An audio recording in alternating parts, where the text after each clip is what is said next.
Hi friends, welcome to Venis kitchen. நாம் இன்றைக்கி என்ன பார்க்க போகிறோன்னா, பீர்க்கங்காய் தக்காளி தொக்கு எப்படி பண்ணலான்னு நம்ம இந்த வீடியோவில் பார்க்கலாம். இதை நீங்கள் பண்ணிங்கன்னா இதுக்குன்னு நீங்கள் தனியாக குழம்பு வைக்க வேண்டிய அவசியம் இருக்காது. இதையே நீங்கள் சாதத்துக்கு விரைச்சி சாப்பிட்லாம். அதை எப்படி பண்ணலான்னு நம்ம இந்த வீடியோவில் பார்க்கலாம். ஒரு பாத்திரத்தை அடுப்பில் வச்சுட்டு ஒரு 2 ஸ்பூன் அளவுக்கு எண்ணெய் சேர்த்துக்கிறேன். எண்ணெய் சூடானதும் ஒரு 1/2 ஸ்பூன் அளவுக்கு ஜீரகம் சேர்த்துக்கிறேன். அப்புறமா 1 ஸ்பூன் அளவுக்கு கடுகு கடலைப்பருப்பு சேர்த்துக்கிறேன். கடுகு பொரிஞ்சதுக்கு அப்புறமா 15 சின்ன வெங்காயம் 10 பூண்டை நான் தோல் உரிச்சு வச்சுருக்கேன், அதை சேர்த்துக்கிறேன். அப்புறமா கொஞ்சம் கருவேப்பிலையும் சேர்த்து நல்லா மிக்ஸ் பண்ணிக்கலாம். அப்புறமா ஒரு பச்சை மிளகா கொஞ்சம் பெருங்காயத்தூள் சேர்த்து நல்லா மிக்ஸ் பண்ணிக்கிறேன். வெங்காயத்தை நல்லா வதக்கிக்கோங்க. அப்புறமா ஒரு 3 தக்காளியை நான் வாஷ் பண்ணி சின்ன சின்னதாக கட் பண்ணி வச்சுருக்கேன், அதையும் சேர்த்து நல்லா மிக்ஸ் பண்ணிக்கலாம்.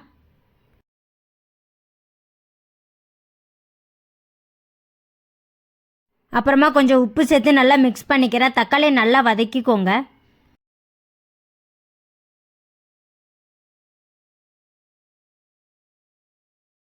அப்புறமா ஒரு நீல பீர்க்கங்காவை தோல் உரித்து வாஷ் பண்ணி சின்ன சின்னதாக கட் பண்ணி வச்சுருக்கேன், அதையும் சேர்த்து நல்லா மிக்ஸ் பண்ணிக்கலாம்.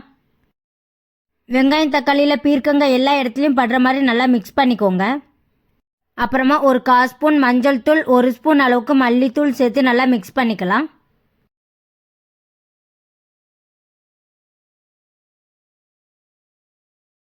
அப்புறமா ஒரு 1/2 கிளாஸ் அளவுக்கு தண்ணி சேர்த்து நல்லா மிக்ஸ் பண்ணிக்கலாம்.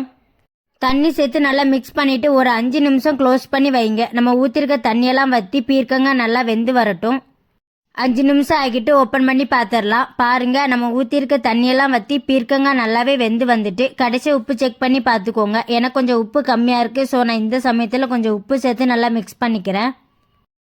கடைசியாக ஒரு கை அளவுக்கு கொத்தமல்லியை வாஷ் பண்ணி சின்ன சின்னதாக கட் பண்ணி வச்சுருக்கேன், அதையும் சேர்த்து நல்லா மிக்ஸ் பண்ணிவிட்டு அடுப்பை ஆஃப் பண்ணிக்கலாம். அது ஆறட்டும். ஆறுனதுக்கப்புறமா பருப்பு கடையிற மற்ற வச்சு கடைஞ்சி எடுத்துக்கலாம். கடைசியாக இந்த மாதிரி ஒரு பருப்பு கடையிற வச்சு நல்லா கடைஞ்சி எடுத்துக்கோங்க. அவ்வளோதாங்க, பீர்க்கங்காய் தக்காளி தொக்கு ரெடி ஆகிட்டு.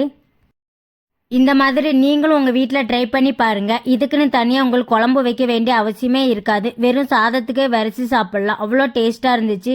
உங்களுக்கு இந்த வீடியோ பிடிச்சிருந்தா லைக் பண்ணுங்கள், கமெண்ட் பண்ணுங்கள். வேனிஸ் கிச்சன் சேனலை சப்ஸ்கிரைப் பண்ணிக்கோங்க.